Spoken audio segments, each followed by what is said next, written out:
Bienvenue sur la rive sud de la Méditerranée, dans le deuxième plus grand pays du continent africain. Une terre au passé très riche et aux paysages magnifiques.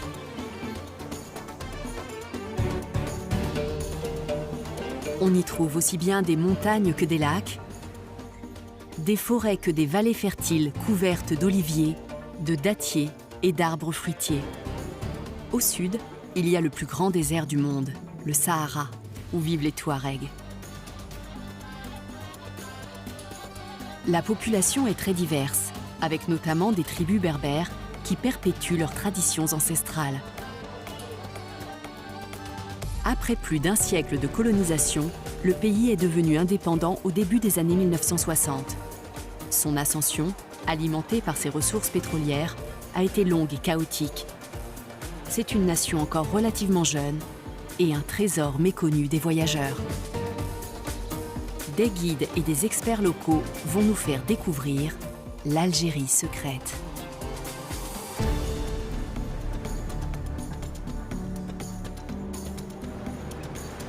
L'Algérie est au cœur du Maghreb avec 1600 km de côte sur la Méditerranée. Elle est bordée par le Maroc à l'ouest, la Mauritanie et le Mali au sud-ouest, le Niger au sud-est et la Tunisie et la Libye à l'est. Aujourd'hui, nous partons à la découverte de son histoire qui a marqué tout le paysage de son empreinte.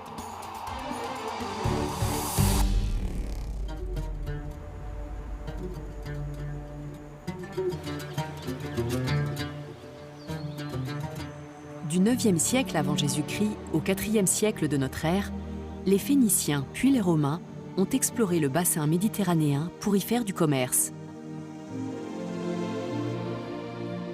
C'est naturellement sur la côte que les premières villes algériennes sont apparues. Notre voyage commencera dans la cité punique de Tipaza et se poursuivra à Oran, où l'influence espagnole et française est palpable. Ensuite, nous traverserons la région agricole de la vallée du Chélif jusqu'à Tlemcen, capitale royale dans l'Antiquité. Puis nous irons vers l'est et l'Aurès, vers les montagnes kabyles et la cité de Timgad. Nous terminerons sur la côte, dans la capitale numide de Sirta, rebaptisée Constantine.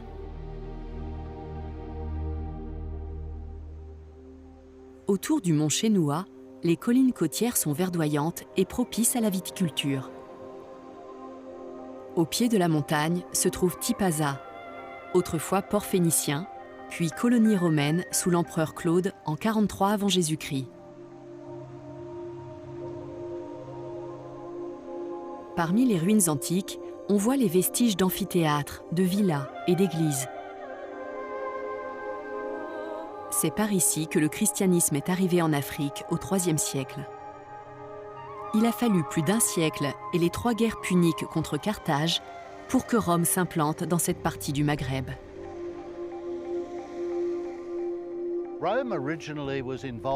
Il y avait une violente lutte de pouvoir entre Rome et Carthage qui s'est jouée sur le sol de l'actuelle Tunisie. C'était un combat à mort entre la République romaine en plein essor et Carthage. Il y a eu 3 grandes guerres, dont la dernière s'est soldée par la défaite et la mise à sac de Carthage en 146 avant Jésus-Christ. Ça a permis à la civilisation romaine de se propager en Afrique du Nord. Les Romains ont occupé les anciens territoires puniques et ont peu à peu avancé vers l'ouest jusqu'à la Numidie, c'est-à-dire l'est de l'Algérie, et plus loin l'actuel Maroc. Ce processus a été graduel et méthodique, parce qu'il y avait déjà un royaume dans la région, celui de Numidie, avec une architecture très importante.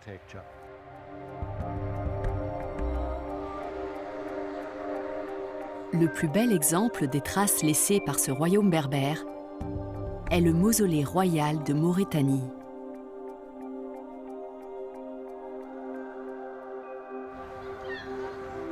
Ce tumulus de pierre est le tombeau du souverain numide Juba II et de son épouse Cléopâtre Sélénée II, la fille de Cléopâtre et de Marc-Antoine.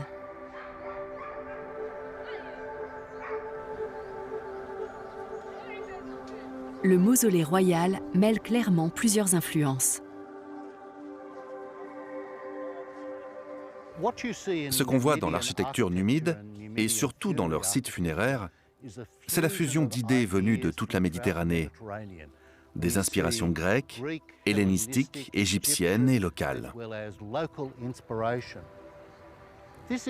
Il ne s'agit pas de détails copiés ici ou là, mais plutôt d'une incorporation des influences, de l'architecture et de l'art qui est typiquement nord-africaine. Dans ces tombeaux royaux, on a des éléments architecturaux qui ont été repris à d'autres régions du monde méditerranéen, mais qui ont été mélangés pour donner un style unique propre à la Numidie et à l'Afrique du Nord.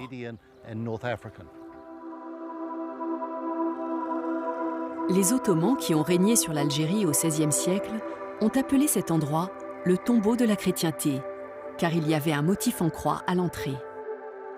Ils ont ordonné sa destruction, mais leurs ouvriers ont été tués par un essaim d'abeilles. Après cet incident, le mausolée a eu la réputation d'être maudit. Il est toujours debout et reste un site très aimé des habitants.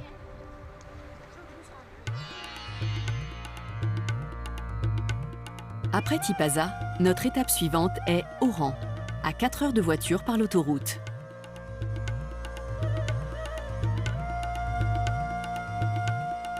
Surnommée la Radieuse, Oran est la deuxième plus grande ville d'Algérie et le point le plus proche de l'Europe. Elle a toujours été un port très actif et il y a encore des traversées régulières vers Casablanca ou Marseille.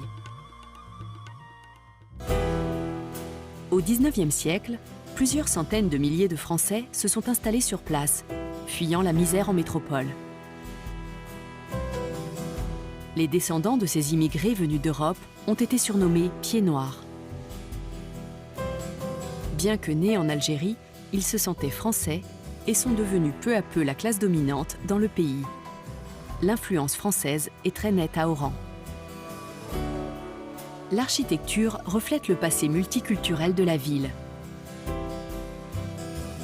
Il y a aussi eu une influence hispanique sur Oran, avec notamment une arène de tauromachie dans le vieux quartier espagnol. Dès le IXe siècle, les marchands andalous ont fréquenté les côtes algériennes pour y faire du commerce. Aujourd'hui, Oran est une destination touristique prisée avec de nombreux hôtels sur le front de mer. Une grande station balnéaire appelée les Andalouses s'étend au pied des plages de sable fin. Parmi les touristes étrangers, il y a parfois des descendants de pieds noirs. Alors, je viens de Paris. Je suis venue en Algérie parce que je voulais connaître l'Algérie depuis longtemps, notamment parce que j'ai des origines pieds noirs et que je voulais en connaître un peu plus sur là où avaient grandi mes grands-parents. Voilà. C'est le voyage de mes 30 ans, donc je voulais faire un voyage qui a du sens. Et le fait de voyager en Algérie, qui est en train de se libérer, etc., ça avait beaucoup de sens pour nous de le faire, puisque chacune a une attache différente avec l'Algérie. Donc c'est important pour nous de le faire, ce voyage. Voilà.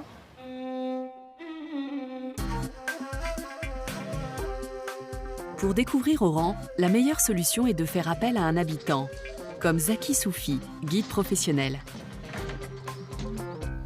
Salam alaikum, bonjour tout le monde, je m'appelle Zaki, j'ai 28 ans, je travaille dans la publicité et j'habite à Oran. Ici, vous êtes chez moi. Je me lève tous les matins en regardant la montagne Marjajou et tout le centre-ville. La mer. Aujourd'hui, je vais vous montrer mon Oran. Let's go. Quelle belle journée. De toute façon, à Oran, il fait toujours beau.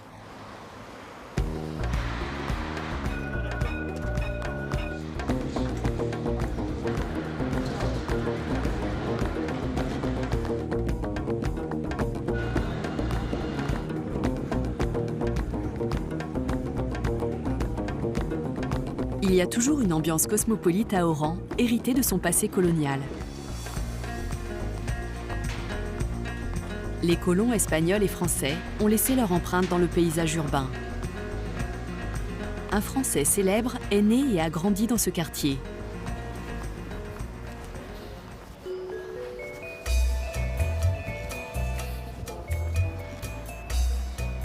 Connaissez cette maison?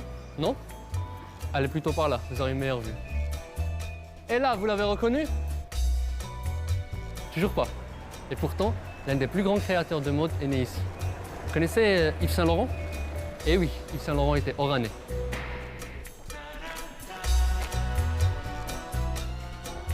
Le grand couturier est né à Oran en 1936 et y a passé les 18 premières années de sa vie. Son style était fortement marqué par les couleurs et la lumière des vêtements et des coutumes nord-africaines, comme en témoigne Amor Guellil, spécialiste de mode. L'Algérie, déjà, est un pays qui possède une culture vestimentaire extraordinaire, un savoir-faire magnifique. Et tous ces éléments ont été repris et inspirés Monsieur Yves Saint Laurent lors de ses créations. On voit la présence et l'influence berbère dans ses vêtements, le Sahara, le voyage en Afrique, la femme de couleur. Il inspirait énormément. Dans le quartier, Zaki interroge un habitant sur le célèbre couturier français. Il a grandi avec ma mère, les sœurs de ma mère. وكانوا les anciens تاع الكارتي هنايا كلمات والله غالب ماشي يعرفوا l'histoire. Chaque 5 ans, 4 ans, 6 ans, يجي يضرب طله ويروح. كان يجي نقول تيجي avec sa canne. Cheveux gris. Yves Saint Laurent revenait souvent ici, même plus tard après avoir quitté l'Algérie. Il revenait souvent ici pour prendre des nouvelles de ses anciens voisins et ses amis d'enfance. Voilà. Zaki nous emmène en centre-ville jusqu'à l'ancienne place d'Armes. Ici, nous sommes à la place 1er novembre, la plus grande place d'Oran. Aujourd'hui, elle s'appelle la place 1er novembre, en commémoration des 1er novembre 1954, la date de déclenchement de la révolution algérienne. Mais avant, ça s'appelait la place d'Armes. Vous pouvez voir en haut une statue faite par les Français à l'époque de la colonisation française qui représente une victoire. Et en bas, nous avons notre victoire à nous, l'émir Abdelkader. L'émir Abdelkader a été le plus grand héros nationaliste d'Algérie. À partir de 1839, il s'est battu contre l'armée française dans l'ouest du pays.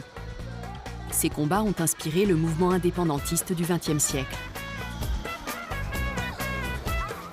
L'Opéra d'Oran, édifié en 1908, illustre parfaitement le style de l'architecture coloniale française. Zaki fait un détour par le marché de Medina Djida, dans une partie de la ville encore très baignée par les traditions.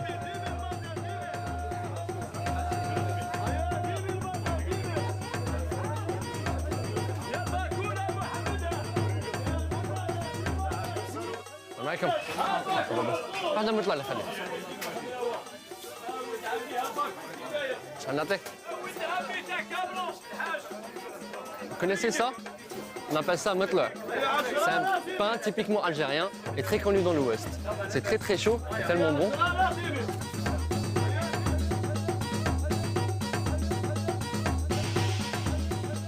L'Algérie est un pays musulman et je suis musulman, alhamdoulilah. Et aujourd'hui, je vous emmène dans cette église. Cet imposant bâtiment est la cathédrale du Sacré-Cœur.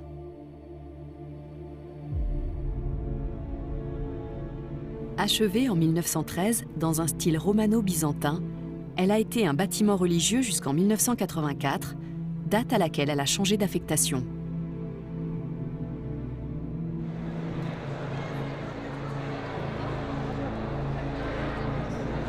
L'évêque d'Oran, Monseigneur Pierre Claverie, en a fait une grande bibliothèque publique dans l'espoir de nouer le dialogue entre chrétiens et musulmans, dont les relations avaient souffert de la colonisation et de la guerre d'indépendance. L'homme d'église a été assassiné en 1996. Il fait partie des 19 martyrs d'Algérie.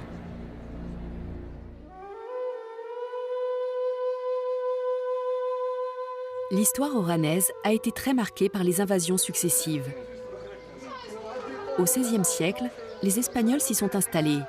Puis, à partir du XVIIIe siècle, les Ottomans ont aussi voulu profiter de ce grand port de Méditerranée. Partout, il y a des traces des différents occupants.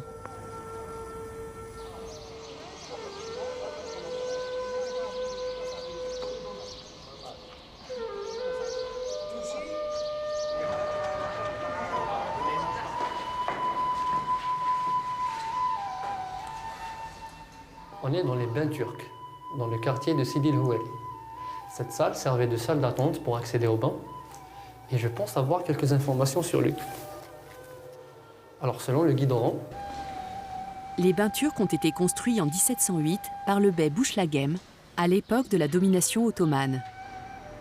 Ces bains servaient d'annexe à la mosquée du quartier.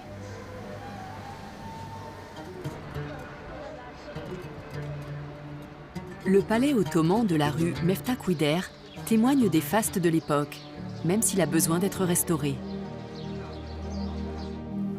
nous sommes dans le palais du bey. Cet espace est le symbole de la période ottomane à Oran. Ce palais magnifique a été construit à partir de 1826 à la demande du gouverneur ottoman Mohamed el-Kébir. Le gouverneur portait le titre de bey et aujourd'hui, l'édifice est appelé Palais du Bey. Le palais est justement construit au-dessus de la forteresse espagnole Ros el Khazar, sur une colline qui domine toute la ville. Et il a 3 compartiments. Le diwan, le harem et le pavillon de la favorite. Pour cet espace, il y a 2 histoires.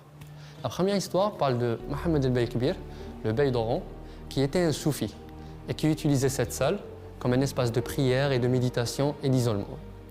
La deuxième histoire parle du pavillon de la favorite, c'est-à-dire parmi toutes les femmes du bey Mohamed el-Kébir, sa favorite habitait dans cette chambre.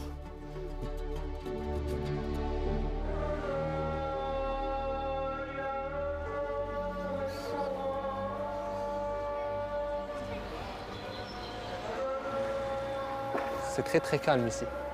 On pouvait le voir, le bey avait une vue imprenable sur toute la ville et c'était sa façon peut-être un petit peu d'espionner les gens et de voir ce qu'ils font.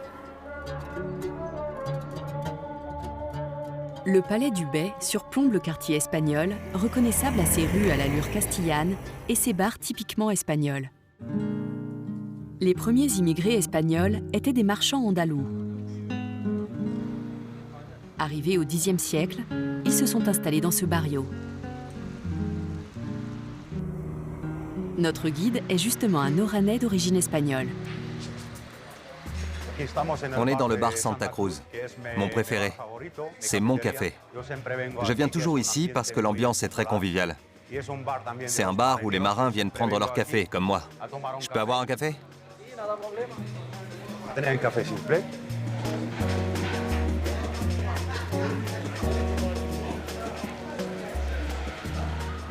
Je m'appelle Rachid Meadji. Je suis né ici, dans ce quartier. C'est la partie espagnole de la ville d'Oran. Je parle espagnol. C'est normal pour moi, c'est ma deuxième langue. Je parle espagnol et arabe. On est tous algériens. Mais ici, la culture est espagnole. C'est un mélange. Un métissage entre l'Afrique du Nord et la côte espagnole. Les Espagnols arrivés au milieu du XIXe siècle étaient souvent des ouvriers agricoles qui avaient perdu leur travail sur leur terre natale à cause de la mécanisation de la révolution industrielle. Guy Bonifacio est un descendant de ces pieds noirs espagnols. Ses grands-parents se sont installés à Oran dans les années 1860 et sa famille y est toujours. Mon grand-père était musicien. Il jouait du violon. Et il jouait dans des fêtes. Musicien professionnel de violon. Ma mère pianiste, elle jouait dans le cinéma muet. Les Espagnols assuraient la main-d'œuvre. Ils étaient cordonniers, fabriquaient des chaussures, les espadrilles, les savonneries. Le travail de la calère, c'est le four à chaud, les travaux de maçonnerie. Ils étaient dans tous ces petits métiers. Mon père était tourneur sur métaux. Il est très peu allé à l'école. Mais il avait un métier qu'il avait appris en école. C'est même pour fabriquer à partir de métaux, il fabriquait des pièces de voitures, de motos. Il y avait une adresse, ils étaient pêcheurs. Le port, c'était espagnol. À Oran, les nouveaux arrivants ont retrouvé une ambiance proche de celle qu'ils avaient quittée. Maravillas Puertas s'est installée dans la ville parce qu'elle lui rappelle son pays. Je m'appelle Maravillas, je suis professeure d'espagnol. Nous sommes sur l'une des places de Sidi El Ouari, une petite place. Il y en a beaucoup comme ça dans le quartier, toutes petites. On est près de la place de la Perle. Il y avait un quartier avec des bains publics, mais ils ont fermé. Les Espagnols exilés ont retrouvé une vie qui ressemblait à celle qu'ils avaient en Espagne, avec des petites places pour se retrouver, prendre le frais le soir, discuter. Il y avait toujours beaucoup d'animation, avec des enfants, des gens, un marché.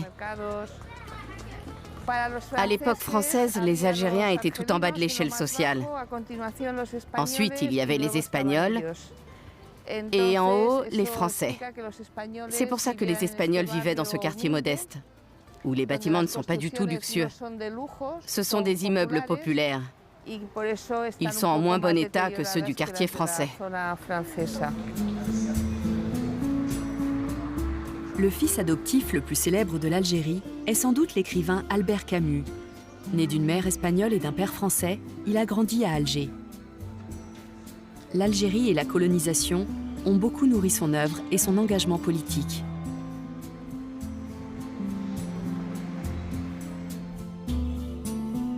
C'est à Oran qu'il a écrit La Peste, l'un de ses romans les plus célèbres.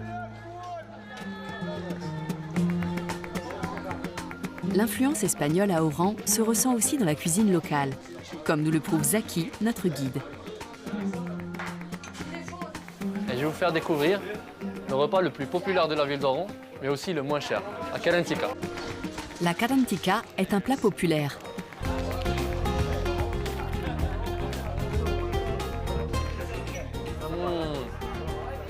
Toujours aussi bon, parfait. La karantika, en fait, est un plat espagnol à la base. La légende dit qu'il a été inventé dans le fort de Santa Cruz, à l'époque espagnole. Donc il y avait les militaires espagnols, il y avait une pénurie de repas. Le cuisinier du fort n'avait que du pois chiche. Donc il a inventé ce repas à base de pois chiche et il a fait attendre les gens les militaires pendant des heures et des heures et des heures. Et la légende dit que plus les militaires s'impatientaient pour manger, et plus il leur disait qu'il faut attendre parce qu'ils se mangent chaud. Donc il disait caliente, caliente. Et le nom, à la base, c'est caliente, qui est devenu karantika à Oran.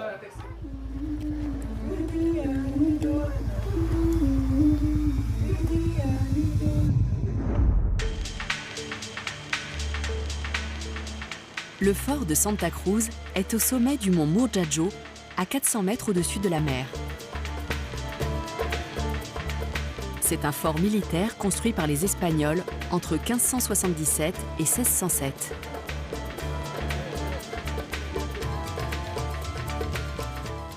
Il y en a tout autour du château. Radia Bourbia est architecte conservatrice du patrimoine. Un vieux dicton dit qu'avec Oran, les Espagnols ont échangé des montagnes d'or contre des montagnes de cailloux. Ils voulaient absolument s'emparer de la ville et ils ont bâti tout un système de fortification, comme ce fort qui est en forme d'étoile. Oui, je vois. Il y a des angles pointus pour ne pas être touché par les tirs de canon. Et ce château surplombe d'autres châteaux. D'accord.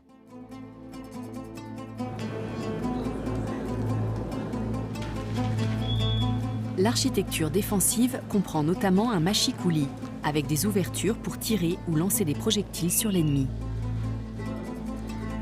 Des tunnels relient le fort à d'autres du même type en ville.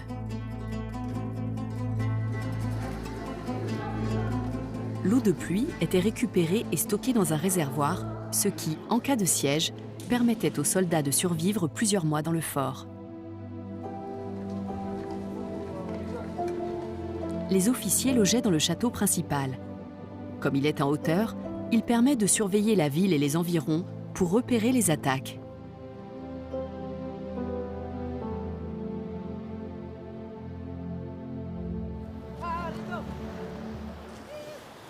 Le soleil se couche, c'est déjà la fin de notre journée.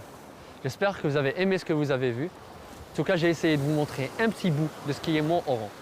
Si vous voulez voir Oran en entier, il faut venir ici, croyez-moi, ça en vaut le détour. Salam. Ah, mais il reste une dernière chose à faire. Vous ne pouvez pas venir à Oran sans goûter à la Méditerranée.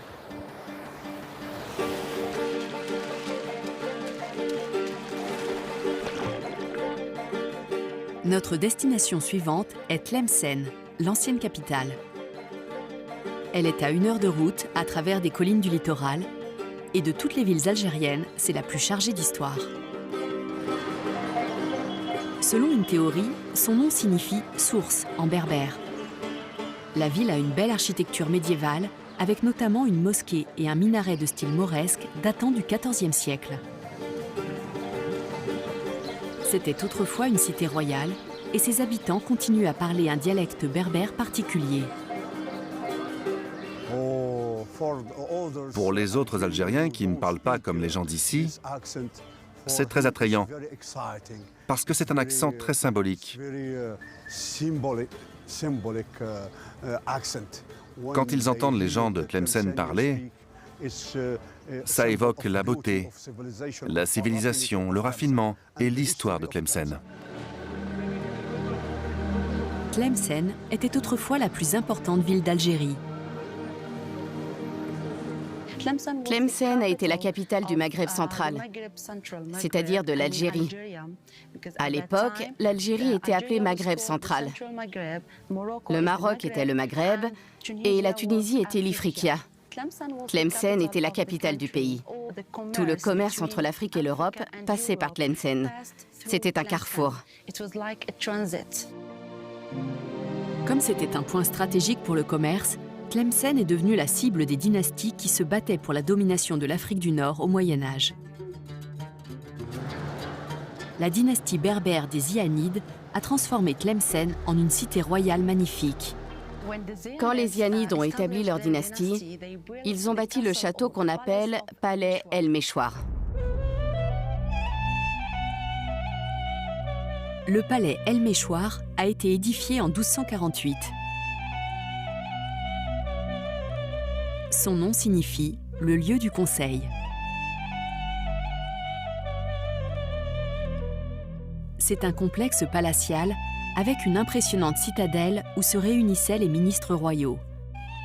C'était la résidence du souverain zianide Yagmorasen Ibn Ziyan qui a transformé la citadelle en palais au début du XIVe siècle. La résidence royale est au cœur des fortifications. Il y avait 4 bâtiments et celui-ci était réservé au roi. Par le jardin agrémenté d'une fontaine, on accédait au diwan, la salle du conseil, et au harem à l'étage.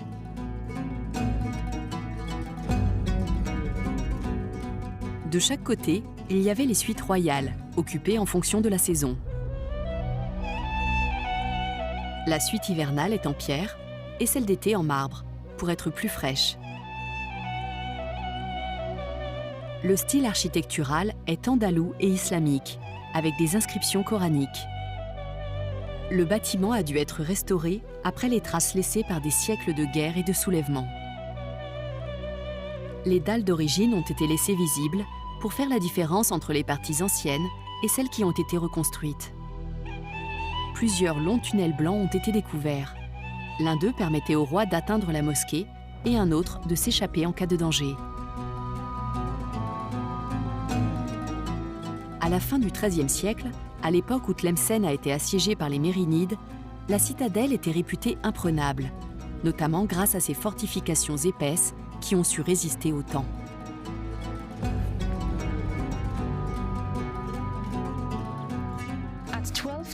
En 1299, le sultan mérinide, Abou Yacoub Youssouf, a voulu conquérir la ville de Tlemcen. Il est venu jusqu'à la citadelle, qui était en dehors de la ville, et il a installé son camp militaire. Son objectif était de s'emparer de Tlemcen. Les vestiges du camp militaire du sultan sont désormais le site historique de la Mansoura, à quelques kilomètres à l'ouest de Tlemcen. Un minaret encore debout servait autrefois à surveiller les environs. Le minaret de la Mansoura ne ressemble pas aux autres, notamment à cause de sa hauteur. À l'origine, il mesurait 45 mètres et il permettait aux souverains de voir tout ce qui se passait en ville.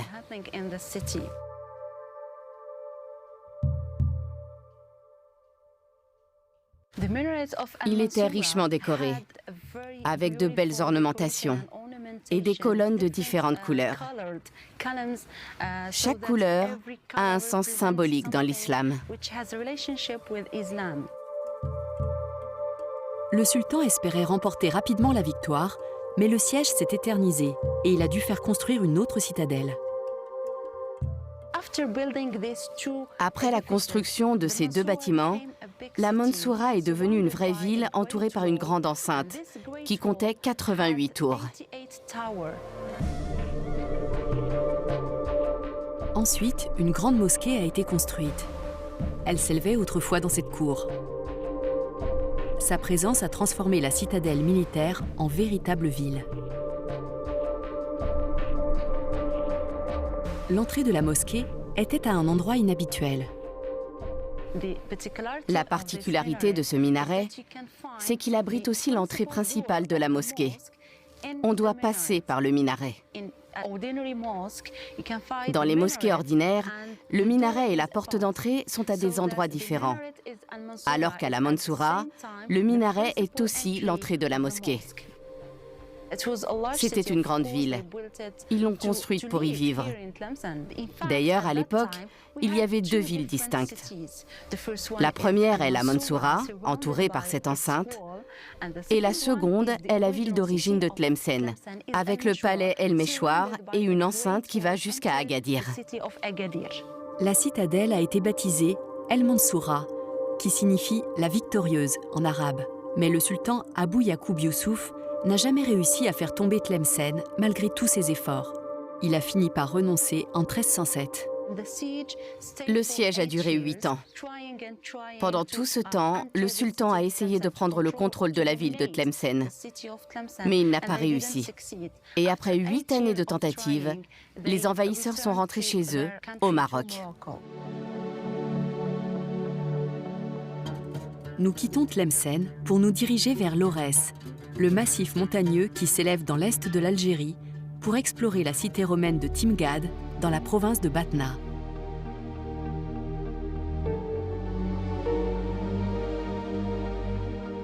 C'est l'une des régions les moins peuplées du pays et le paysage y est spectaculaire. C'était la terre des Numides, dont les rois ont été inhumés autour de Batna. Le royaume de ce peuple berbère a existé près de 2000 ans avant la colonisation française et il a servi d'inspiration aux indépendantistes.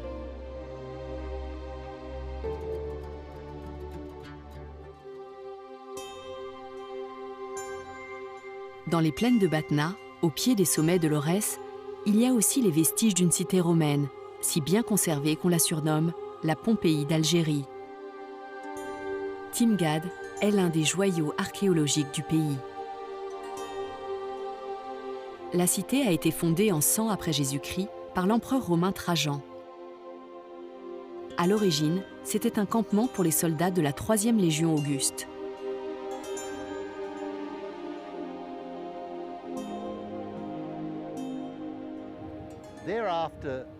Ensuite, toute la région a prospéré grâce à la fertilité des hauts plateaux, notamment pour la culture du blé. Plus tard, l'huile d'olive est devenue l'une des principales ressources de l'économie locale.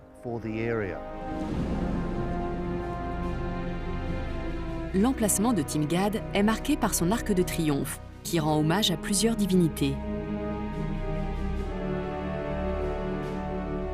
L'archéologue Kader Ben Salah connaît le site par cœur. On a deux inscriptions importantes donc, qui sont encore sur place in situ, où on a l'inscription dédiée à l'acte Concordia et l'autre au dieu Mars, donc au dieu de la guerre. Et c'est comme si, quelque part, on voulait dire que si vous voulez venir dans cette ville avec la paix, vous serez les bienvenus. Mais par contre, si vous venez avec des idées belliqueuses, vous aurez donc ce qui vous attendra, vous saurez ce qui vous attendra. Quand on avance sur la grande rue, on a une vue à couper le souffle de toute la cité, illustration des préceptes romains en matière d'urbanisme. Le plan de la cité est un carré parfait, composé de 111 pâtés d'habitations et de bâtiments publics. La cité est traversée par 2 voies principales perpendiculaires. Cette ville a été construite selon un plan typiquement romain, c'est-à-dire 2 voies principales qui est le Decumanus Maximus et le Cardo Maximus, qui sont les axes des 4 points cardinaux. Donc ils font le nord-sud pour le Cardo Maximus et l'est-ouest pour le Decumanus Maximus. Alors, les 2 voies se rencontraient au niveau du Forum, qui est la place centrale de la ville, et où c'est le cœur battant de la ville, où on a une basilique judiciaire, une curie et aussi le Capitole. La vie publique s'articulait autour du Forum. C'était à la fois un lieu de réunion et un marché. Le temple célébrait l'empereur Trajan et ses victoires militaires. Ensuite, il y avait le Capitole, un immense édifice religieux consacré à Jupiter, Junon et Minerve. 14 thermes romains se trouvaient à Timgad. Ils servaient notamment aux voyageurs qui arrivaient dans la cité.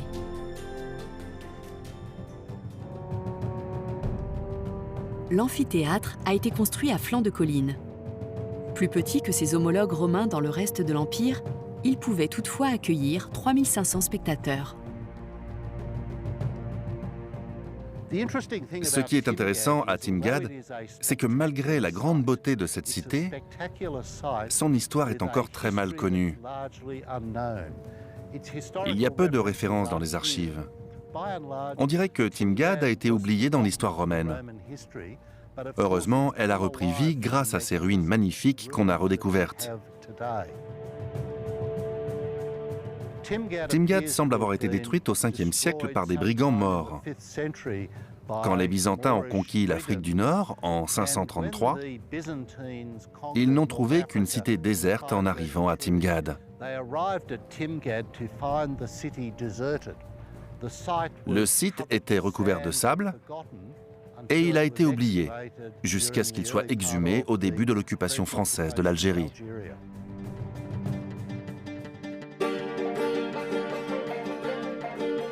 Notre destination suivante est Béjaïa. Il faut rouler 3 heures à travers le magnifique paysage de Kabylie.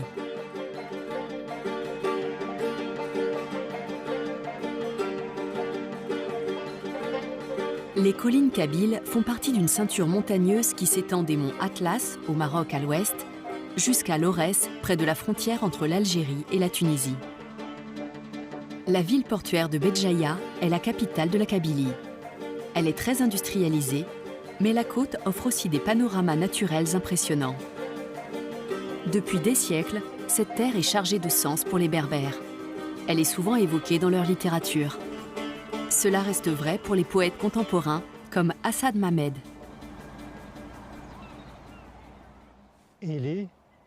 Sois celle qui ne dort pas et qui ne fait pas dormir les autres. Jour et nuit, toujours éveillé, les vagues t'élèveront, plus haut que les plus grandes hauteurs. Les vagues te propulseront toujours plus loin. Les flots t'emmèneront plus profondément que les plus grandes profondeurs.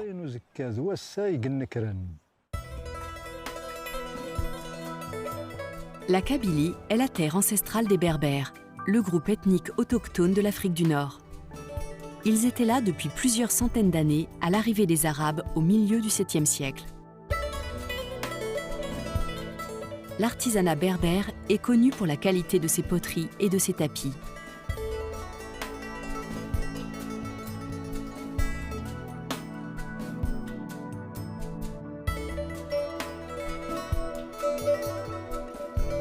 Les costumes traditionnels ont été influencés par la présence arabe, mais ils restent fidèles à leurs origines berbères. Ils ont toujours eu des couleurs vives, avec de nombreuses ornementations typiques de la région.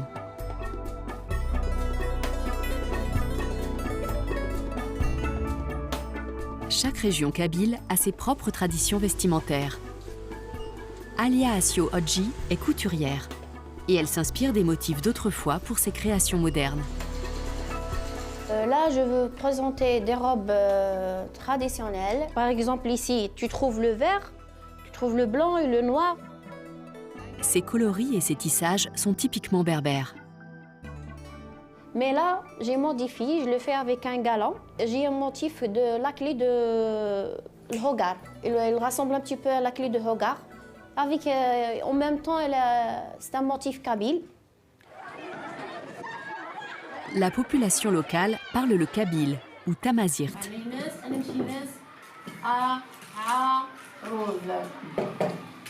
Cette langue berbère a de moins en moins de locuteurs, mais elle est toujours enseignée dans les écoles.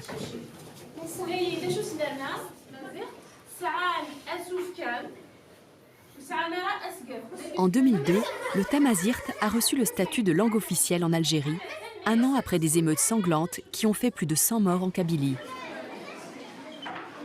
En 2016, sa protection a été inscrite dans la constitution algérienne. Le tamazirt est devenu une langue d'État aux côtés de l'arabe. Brahim Badr, directeur de l'éducation dans la circonscription, nous explique l'importance de la langue dans l'identité kabyle. Aujourd'hui, à l'ère de la mondialisation, du développement technologique, le monde est un village. Donc il ne sert à rien de cacher son identité ou de la dissimuler. Donc il vaut mieux y aller droit au but et rattraper le retard qu'on a déjà perdu, surtout concernant l'identité de la personne. Donc là, aller droit au but, notamment dans le système scolaire, c'est commencer l'enseignement, la scolarisation de l'enfant par la langue maternelle, c'est déjà un grand pas. C'est déjà un grand pas parce que chez nous, malheureusement, l'élève, aussi bien qu'il soit dans la région berbérophone ou arabophone, il commence la scolarisation par une langue étrangère à lui.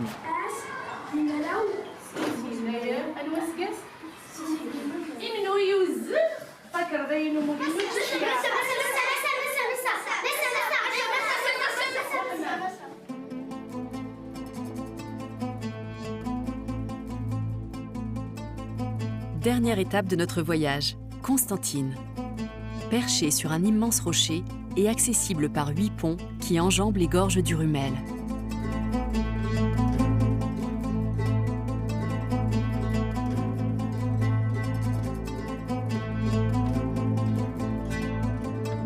Cette ville bouillonnante est la 3e du pays et elle compte environ 450 000 habitants. Son histoire est riche et les traditions y sont très présentes, notamment dans les souks où l'on peut déguster les spécialités locales comme le couscous noir. On l'appelle mzayet. Le restaurateur Benachour Bey nous en dit un peu plus sur cette spécialité de Constantine. Le couscous noir, c'est un couscous qui est typiquement constantinois et notamment c'est la façon de cuisiner, on peut le trouver dans d'autres régions. Mais la façon de le cuisiner à Constantine est un peu spéciale. C'est un couscous qu'on a hérité, cet art culinaire, à travers nos ancêtres. Et on est très fiers de transmettre de génération en génération cet art culinaire. Et le couscous, il est fait en fait à base du blé. Et qu'on le met retendre pendant un bon bout de temps, jusqu'à ce qu'il aboutisse vers cette couleur qui est assez noire.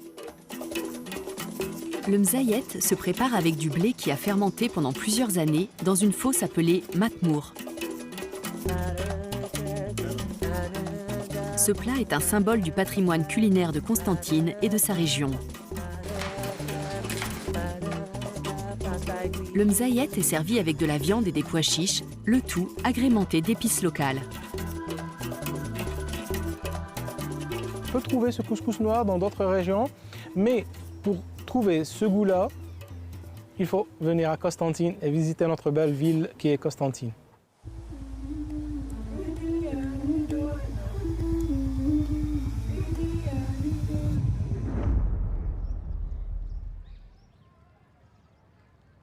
La mosquée Émir Abdelkader est la plus ancienne de la ville. Les habitants la considèrent comme le Taj Mahal de Constantine.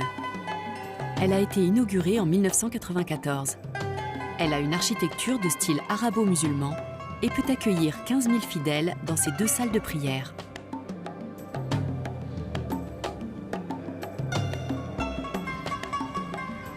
Aujourd'hui, c'est la plus grande mosquée d'Algérie.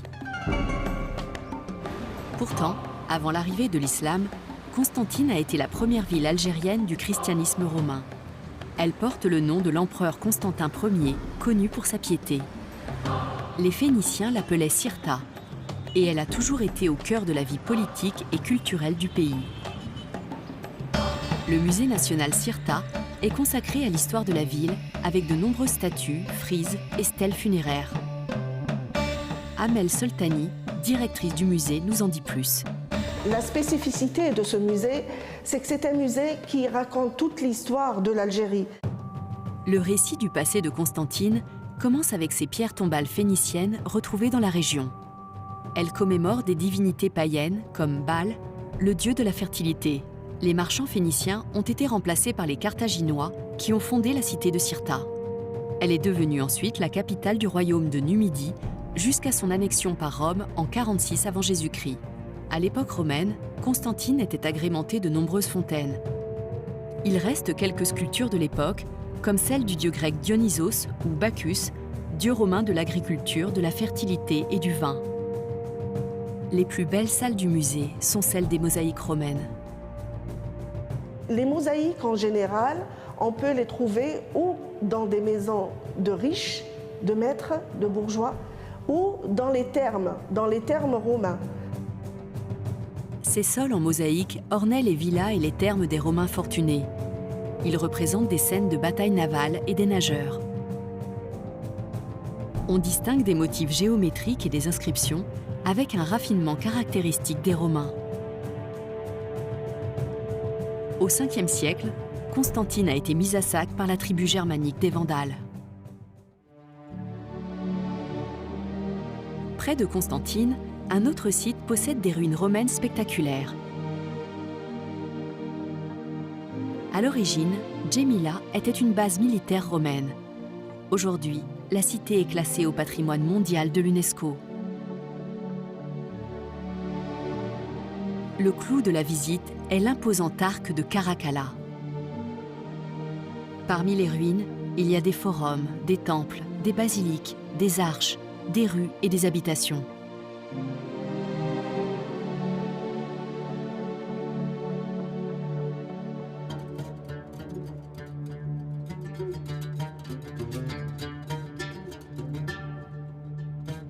Djémila reste l'un des meilleurs exemples de la manière dont les Romains ont su adapter leur architecture à des reliefs montagneux. La cité est en hauteur, entourée des collines de la chaîne de l'Atlas, à une altitude de 900 mètres.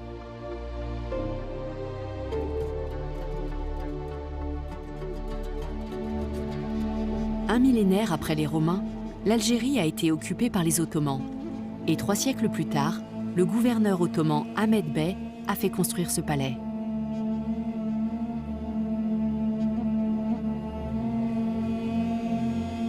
On y trouve un harem qui surplombe une série de cours intérieures, entourées d'arcades couvertes de carreaux de faïence.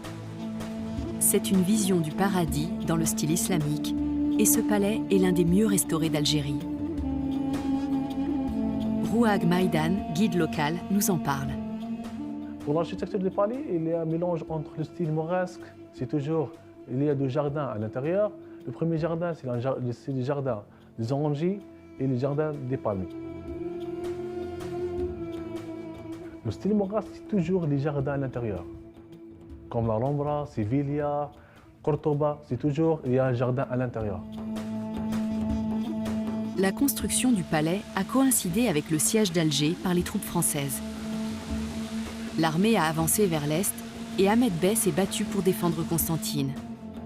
Il a été vaincu et contraint de fuir son palais après n'y avoir vécu que 2 ans. Constantine a été prise en 1837, mais Ahmed Bey ne s'est rendu qu'en 1848, l'année où l'émir Abdelkader a dû abandonner le combat contre la France à l'ouest du pays. Après l'indépendance en 1962, l'armée algérienne a fait du palais son quartier général. L'histoire de Constantine, comme celle de l'Algérie, est faite de conquêtes, de batailles et d'occupations successives. Le monument aux morts de Constantine honore la mémoire des soldats de la ville qui ont perdu la vie pendant la Première Guerre mondiale en Europe. Ce lieu offre une vue imprenable sur la ville et au-delà, sur les collines de la côte méditerranéenne. La richesse naturelle et historique de la région surprend et ravit les visiteurs de ce grand pays d'Afrique.